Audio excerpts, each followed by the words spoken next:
Assalamualaikum warahmatullahi ta'ala wabarakatuh.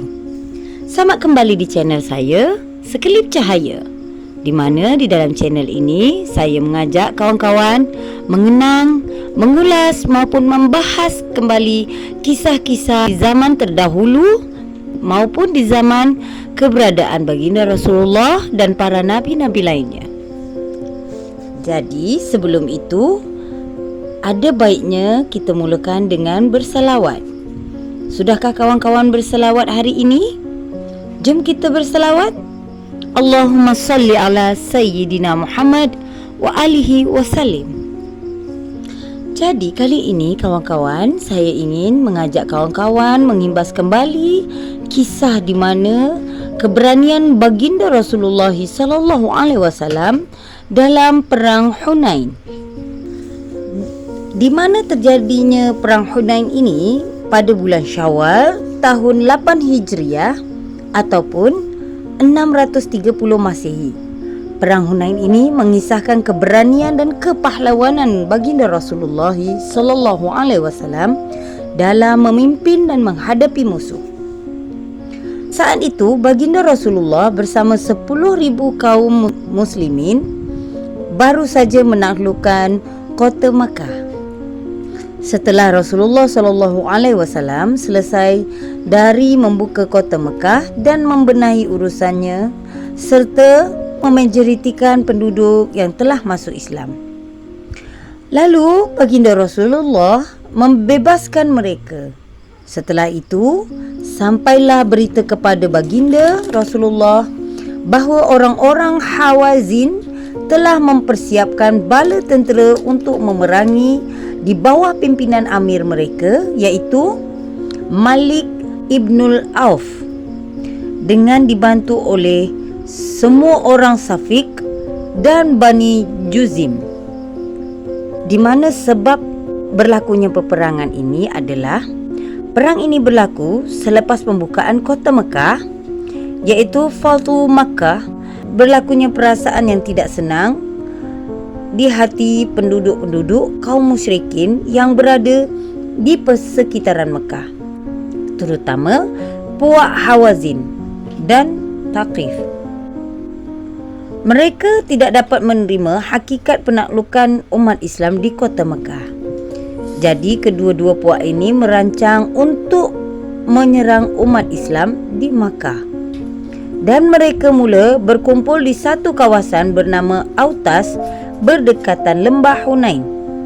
Mereka membawa semua kelengkapan perang, harta keluarga untuk menyertai perang ini, dan mereka diketuai oleh Malik bin Auf, Bani Sa'd ibnu Bakr dan beberapa puak dari Bani Hilal yang jumlahnya tidak banyak, serta jumlah orang dari kalangan Bani Amr ibnu Amri dan Aun ibnu Amir. Mereka datang membawa kaum wanita, kanak-kanak dan semua ternak kambing serta ternak lainnya yang mereka miliki. Mereka datang dengan segala sesuatu tanpa ada yang ketinggalan. Baginda Rasulullah berangkat untuk menghadapi mereka dengan pasukannya yang terdiri atas orang-orang yang ikut bersamanya dalam membuka kota Mekah.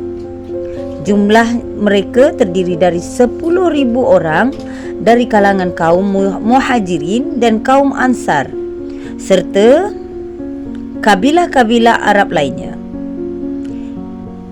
Mereka ikut bergabung dengan pasukan Rasulullah, orang-orang yang telah masuk Islam dari kalangan penduduk Makkah yang disebut sebagai kaum Tulaqah, iaitu orang-orang yang dibebaskan. Mereka berjumlah 2,000 orang. Baginda Rasulullah lalu membawa mereka menuju ke daerah musuh yang akhirnya mereka bersua di lembah Hunain, iaitu sebuah lembah yang terletak di antara Mekah dan Taif.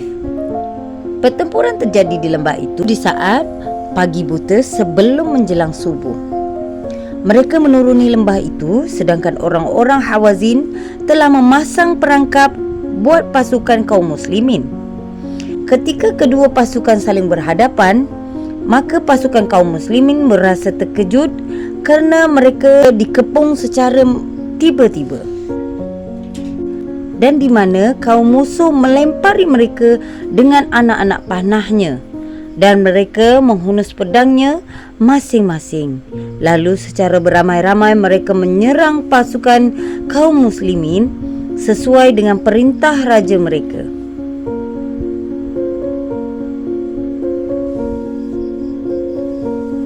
Menghadapi serangan dari dua arah itu, pasukan kaum muslimin terpukul mundur. Lalu mereka berlari seperti yang disebutkan oleh firman Allah, yang artinya, sesungguhnya Allah telah menolong kamu, hai para mukminin, di medan peperangan yang banyak. Dan ingatlah peperangan Hunain, iaitu di waktu kamu menjadi congkak kerana banyaknya jumlahmu. Maka jumlahmu yang banyak itu tidak memberi manfaat kepadamu sedikit pun, dan bumi yang luas itu telah terasa sempit olehmu. Kemudian kamu berlari ke belakang dengan bercerai-berai. Di mana ayat ini turun disebabkan oleh salah seorang daripada pasukan muslimin telah merasa bangga dan dengan bongkaknya mengatakan ia berkeyakinan yang pasukan muslimin akan menang serta-merta disebabkan jumlah mereka yang banyak, dan di mana Allah telah menyinggung kesombongan hati seseorang itu dengan kejadian di mana pasukan muslimin yang dengan bilangan yang banyak namun telah dihimpit dan diasak oleh kaum musyrikin yang terbilang sedikit. Kemudian Allah menurunkan ketenangan kepada hati baginda Rasulullah dan kepada orang-orang yang beriman, dan Allah menurunkan bala tentera yang kamu tidak melihatnya, dan Allah menimpakan bencana kepada orang-orang yang kafir, dan demikianlah pembalasan kepada orang-orang yang kafir. Surah At-Taubah ayat 25 dan 26. Rasulullah telah tetap bertahan seraya mengendarai haiwan bagalnya, iaitu bagal di mana kita tahu ialah seekor keledai yang berwarna merah, dan beliau dengan beraninya terus menuju jantung pertahanan musuh. Bapa saudara baginda Rasulullah sallallahu alaihi wasallam, iaitu Ibnu Abbas, memegang kendalinya di sebelah kanan, sedangkan yang memegang kendali di sebelah kirinya adalah Abu Sufyan ibnul Haris ibnul Abdul Muttalib. Dan keduanya sedikit melonggarkan tali haiwan kendaraan mereka dan baginda Rasulullah sallallahu alaihi wasallam agar jalannya tidak terlalu cepat. Dan di saat itu baginda Rasulullah menyebutkan namanya sendiri seraya menyeru kepada pasukan kaum muslimin yang telah melarikan diri dikarenakan ketakutan akan serangan musuh untuk kembali ke medan perang. Baginda Rasulullah bersabda, "Hai hamba-hamba Allah, kembalilah kepadaku. Aku adalah utusan Allah. Aku adalah seorang nabi yang tidak pernah berdusta. Aku adalah anak Abdul Muttalib, yakni seorang pemberani." Ikut bertahan bersama baginda Rasulullah sejumlah orang dari kalangan sahabat-sahabatnya yang jumlahnya kurang lebih 100 orang, tetapi ada yang mengatakan 80 orang. Di antaranya ialah Saidina Abu Bakar, Saidina Umar, Saidina Al-Abbas, Saidina Ali, Saidina Al-Fadli Ibnu Abbas, Saidina Abu Sufyan Ibnu Haris, Saidina Aiman Ibnu Ummu Aiman, Saidina Usamah Ibnu Zaid dan sahabat-sahabat lainnya. Semoga Allah melimpahkan ridhanya kepada mereka.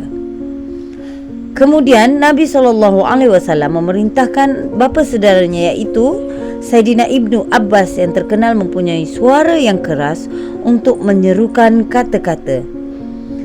Dan dengan suaranya yang keras itu, Saidina Ibnu Abbas memanggil, berkata, hai orang-orang yang telah berbaiat di bawah pokok dengan sekeras suaranya, dan pokok tersebut adalah pokok tempat baiatnya Ridwan dilaksanakan.